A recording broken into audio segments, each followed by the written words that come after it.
Nu, hebra, jūs man pasakykit. Aš ne ekspertas,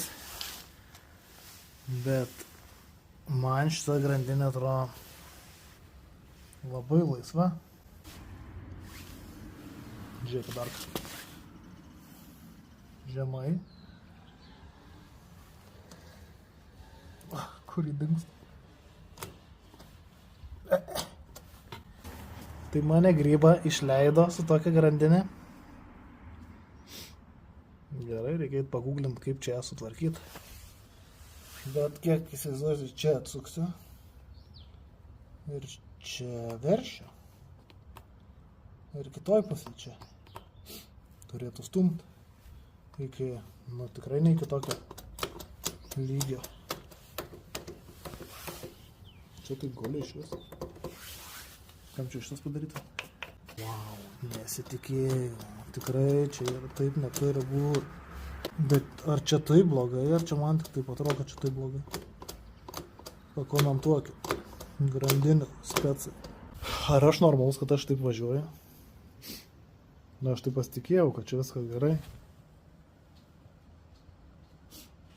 Tai aišku, čia gal nereikia pūst burbulo. Bet čia kosmos. Na ką, važiuojam į Yamaha. Pasiimsim variklio apsaugą. Ir paprašysiu, kad sutemptų grandinę. Nes kol kas nelabai turiu kaip. Bet jau esu apsigalvojęs variantų, kaip čia reiks pasidaryti.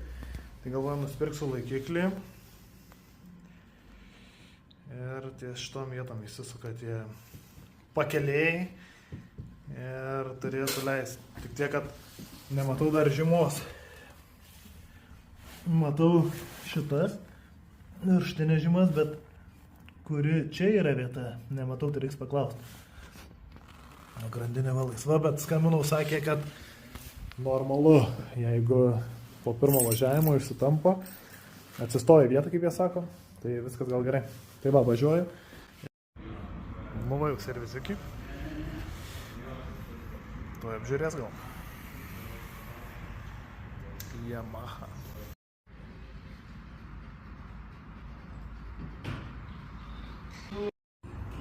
Tai va, reikia tokio dalykiuko. Biški dar su tais motociklas, tai nesigaudau čia. Žodžiu, matuot galima pagal šitą rėžiuką.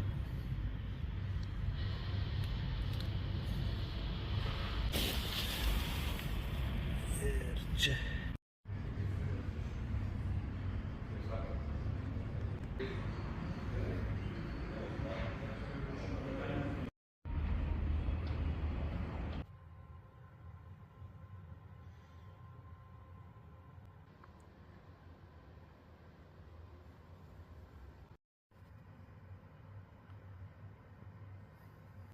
Trumpas aptarimas iš garažiuko. Tai kaip matė, dienelė tokia įdomesnė buvo, apsilankiau Yamahoj. Labai gerų eksponatų ten yra. Patariu visiems nuvažiuoti apžiūrėti kaip ten kas. Labai faina hebra dirba. Tai patempė grandinę, papasako kaip ją patempti, nes sakau, esu garaže ir nežinau kaip patempti grandinę. Nu, toks atrodo, kur elementariausias dalykas ir ant šonės kojelės, nes motociklas turi būti tiesiai, kai tempi. O tai aišku, gali atremti sieną, bet faktas, kad reikia atlaisvinti ašį, tai kaip reikėtų sukelt motociklą, kad tas ratas judėtų laisvai. Tai papasako, kaip čia padaryti viską lengviau. Tai reikės nusipirkti stovą. Tai tikrai draugiškas aptarnavimas, smagi patirtis ir tikrai rekomenduoju. Jeigu turėsit reikalų su Yamaha, tai varykite į Kauno Yamaha centrą, ten tikrai faini bičiukai dirba. Paklausinėjo, kaip motociklas, kaip kam. Sakė, kai kam gal trūksta galios, bet aš pasakiau, kad man tai jos dar per daug. Labai gaila, nes turėjau praleisti renginį, kom jūs lekam. Tai labai fainai atrodo, iš video suorganizuotas buvo, daug žmonių dalyvavo, tai ir tokie mėgiai kaip aš manau būtų pralėkę ir nesudaužė motociklo ir nesusidaužė patys. Tai rudenį dar kartą vyks tas renginukas, tai įmesiu į komentarą nuorodą, kur galima pasižiūrėti ir manau, aš jau rudenį ten sudalyvausiu.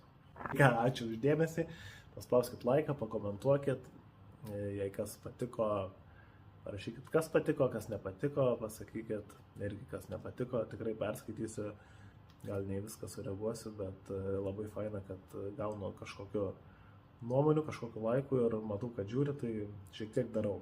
Nežinau, kiek įdomu, bet pats irgi mažai patirties turiu tokiam, tai manau įsivažiuot, gal kažką įdomu parodžiu paskui. Tai tiek, gero vakaro ir iki kitų kartų. Laikas, komentaras, subscribe. Mokinos dar šitą pradės.